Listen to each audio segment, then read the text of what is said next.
نیتا کا فارمولا جو نبی سے ٹکرائے یہ ان کا فارمولا جھوٹا. لوگوں کی فلسفی جو قرآن حدیث سے ٹکرائے وہ فلسفی جھوٹی. بات وہی سچی ہے جو مصطفیٰ کی ہے، جو خدا کی ہے، جو حدیث کی ہے، جو قرآن.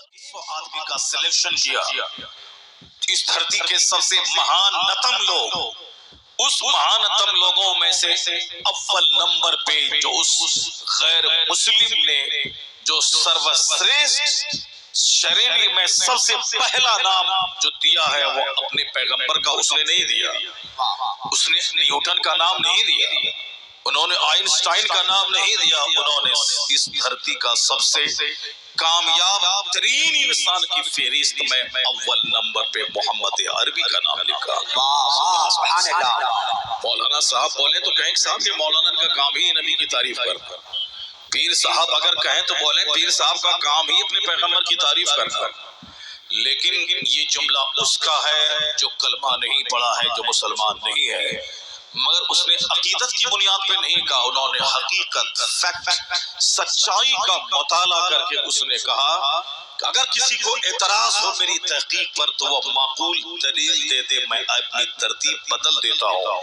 38 سال گزر گئے، آج تک کسی نے معقول دلیل نہیں دی، اور دلیل دے بھی کیسے سکتا ہے. بات از خدا بزرگ دوئی قصہ مختصر. اللہ رب العزت نے جس کے سر پہ ورفعنا لک ذکرک کا تاج سجایا ہے. حقیقت یہی ہے کہ سائنس دانی بڑھتی جائے گی، حقیقت کی جستجو بڑھتی چلی جائے گی، لوگ سچائی کی تلاش میں کھنگالتے چلے جائیں گے تاریخ کو. اس وقت ہمالیہ کی چوٹی پہ چڑھنے کے بعد بھی لوگ یہی کہیں گے کہ جتنا اونچا قد مصطفیٰ کا ہے کسی دوسرے کا نہیں. اور اسی کو سرکار اعلیٰ حضرت نے کہا کہ سارے اونچوں میں اونچا سمجھیے جسے ہے اس اونچے سے اونچا ہمارا. سارے اچھوں میں اچھا سمجھیے جسے ہے اس اچھے سے اچھا ہمارا. یہ ہندوستان کے دو چار بندر کیا جانے مصطفیٰ کون ہے. امریکہ کے اسکالر سے پوچھئے مصطفیٰ کون ہے. یہ ہندوستان کے دو چار بندر کیا جانا اسلام کا آنے والا دن کیسا ہے. اسے کیا خبر، وہ تو نفرت کے نشے میں کہتا ہے کہ 2-4-10 سال کے بعد مسجدوں کو توڑ دوں گا، ایک مسجد نہیں رہے گی. 2-4-10 سال کے بعد ایک مدرسہ نہیں رہے گا. 2-4-10 سال کے بعد کوئی جلسہ ہندوستان میں نہیں ہوگا. 2-4-10 سال کے بعد ہندوستان کلمہ پڑھنے والوں سے خالی ہو جائے گا.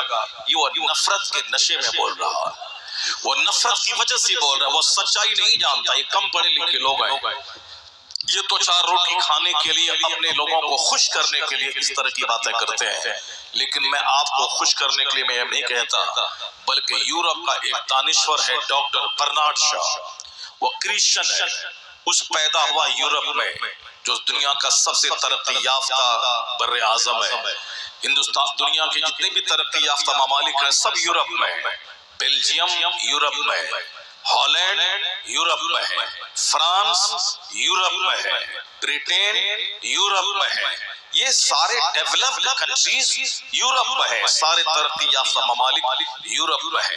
ہمارے لچے بچے جس کو کھینی اور گٹکا کھانے سے فرصت نہیں ہے، دوسروں کی بہو بیٹی پہ بری نگاہ ڈالنے سے فرصت نہیں ہے. یہ جلسے میں بھی دوسروں کی بیٹی پہ بری نظر ڈالتا ہے، وہ نہیں جانتا کہ اس کے گھر میں اس کی ماں پہ دوسرا بری نظر ڈالتا ہوگا. وہ نہیں جانتا ہے کہ ہم یہاں دوسروں کی بہن کو دیکھ رہے ہیں اور کوئی دوسرا میری بہن کا میرے گھر میں ہاتھ پکڑ رہا ہوگا. ایسا نہیں ہوتا. اس دنیا میں اتنا گہرا کنیکشن ہے، یقین نہیں آئے تو تم دل سے امریکہ میں جو دوست تیرا رہتا ہے اس کو 2-3 دن دل سے یاد کرو. تمہارے فون سے پہلے ان کا فون اگر نہیں آئے تو میرا دامن تھام لینا. ایک گہرا کنیکشن ہوتا ہے. جس کسی کو بھی دل سے آپ یاد کر لیں دل کی آواز اس دل میں پہنچ جاتی ہے. ایسا اکثر ہوتا ہے. میں نے خانہ کعبہ سے باہر میں نے دیکھا ہمارے ایک پرانے ملاقاتی تھے، بڑے عقیدت مند، بالکل زبردست سنی سہول عقیدہ، سرکار مفتی اعظم ہند کے مرید اور سرکار اعلی حضرت کے خاندان سے بے پناہ محبت کرنے والے۔ میں اس علاقے میں تھا 5-6 سال، حرم سے باہر نکلا، اچانک دماغ میں ایک بات آئی کہ حاجی غلام مصطفیٰ صاحب سے میری ملاقات کئی سال سے نہیں ہوئی ہے۔ یہ بول کر میں حرم سے باہر نکلا، لاکھوں کی بھیڑ ہے وہاں چاروں طرف، اس بھیڑ میں سامنے حاجی صاحب نظر آ گئے۔ اللہ، یہاں کی آواز وہاں پہنچتی ہے، مدینہ شریف میں صرف دل میں خیال آئے، ادھر خیال آتا ہے ادھر بات پوری ہو جاتی ہے۔ اکثر لوگوں کا یہ کہنا ہوا کہ مدینہ شریف میں دعا کرنے کی بھی ضرورت نہیں پیش آتی، صرف دل میں بات پیدا ہوئی اور فوری وہ بات پوری ہو جاتی ہے۔ سبحان اللہ، ایک کنیکشن ہے، ایک اسپریچول کنیکشن ہے، ایک روحانی دنیا ہے۔ میں نے الحمدللہ میں نے فزکس کیمسٹری بایولوجی کو میں نے پڑھا، انٹرمیڈیٹ میں نے کیا ہے، ہائی کلاس کے نمبر سے پوری یونیورسٹی میں ٹاپ نمبر لایا ہے۔ میں نے میٹریکولیشن میں 500 لڑکوں میں نے فرسٹ کیا، 500 لڑکوں، 5 لڑکا نہیں، 10 لڑکا نہیں۔ اے بابو، اے لال سوٹر، بیٹھو، جلسہ کو اجاڑتا ہے بدتمیز، جلسہ کو جو اجاڑے گا اللہ تعالیٰ اس کی زندگی سے سکون اجاڑ دے گا، اللہ تعالیٰ اس کے گھر کو اجاڑ دے گا جو اللہ کے گھر کو اجاڑے گا۔ اس لیے مسجد اجاڑنے کی چیز نہیں ہے، مسجد آباد کرنے کی چیز ہے۔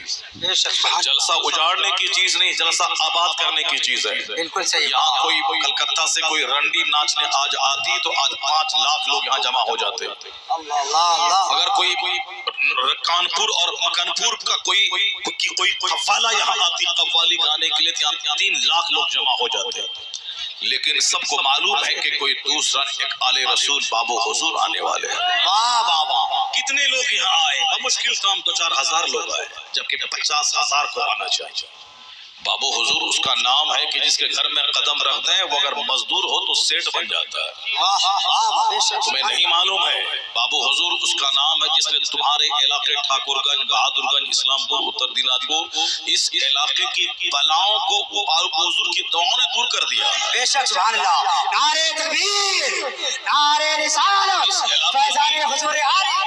اس علاقے کی غریبی کو بابو حضور کی دعاؤں نے دور کر دیا۔ نہیں جانتے تم اس علاقے کے لوگ سورت میں رہتے ہیں وہاں سیٹ کہلاتے ہیں، اس علاقے کے لوگ ممبئی میں رہتے ہیں سیٹ کہلاتے ہیں، اس علاقے کے لوگ بنگلور میں رہتے ہیں، بابو حضور کا دورہ بنگلور میں ہوتا ہے، بابو حضور کا دورہ ممبئی میں ہوتا ہے، بابو حضور کا دورہ گجرات میں ہوتا ہے۔ میں نے حضرت کے ساتھ میں سورت میں، احمد آباد میں، گجرات کے علاقے میں، ٹاٹا جمشید پور جھارکھنڈ میں نے تقریر کی ہے، حضرت کے ساتھ میں نے محفل شیئر کیا، لیکن میں نے وہاں دیکھا کہ اکثر لوگ 90% لوگ جو حضرت سے شدید محبت کرنے والے ہیں وہ سب اسی علاقے کے لوگ ہیں۔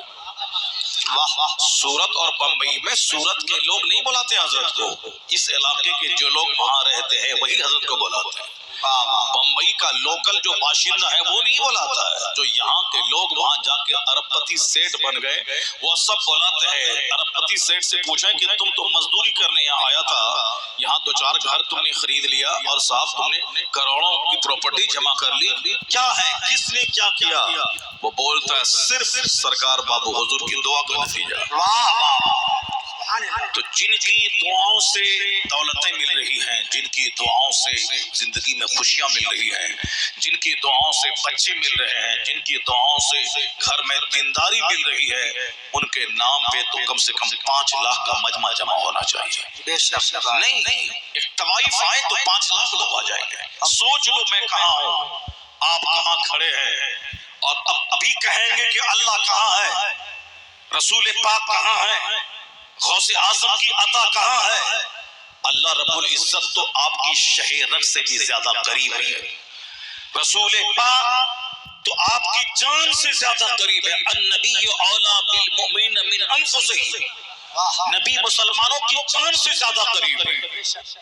اللہ رب العزت کہتا ہے نحن اقرب الیہ من حبل الورید، میں شہ رگ سے بھی زیادہ قریب ہوں۔ یہ مت بول کہ اللہ کہاں ہے، یہ بول کہ تم کہاں ہے، تم کہاں کھڑا ہے، تیری رات کیسے گزرتی ہے، تیرے دن کیسے گزرتے ہیں.